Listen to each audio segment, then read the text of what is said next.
The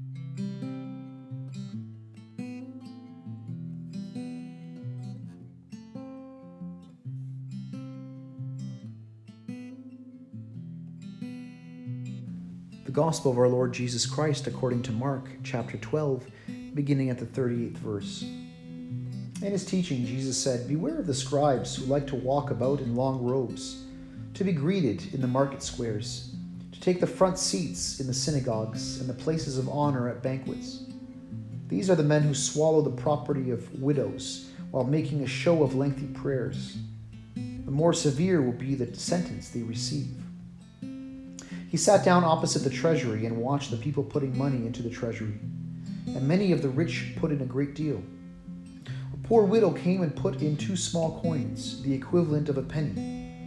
Then he called his disciples and said to them, "I tell you solemnly, this poor widow has put more in than all who have contributed to the treasury, for they have all put in money they had over. But she, from the little she had, has put in everything she possessed, all she had to live on."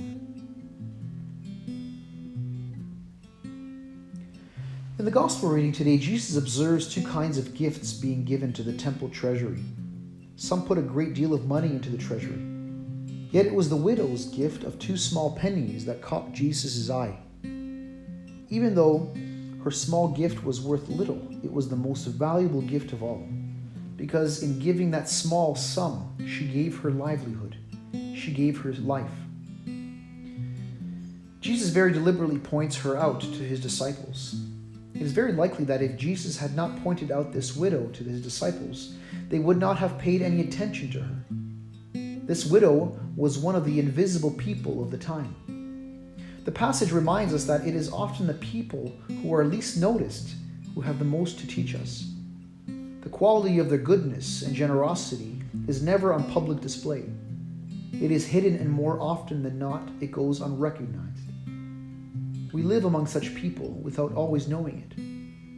We may hear things about them after they have died that we never suspected while they lived. The Gospel reading suggests that the quality of goodness and generosity that may be invisible to us is always visible to the Lord. He notices even if we do not.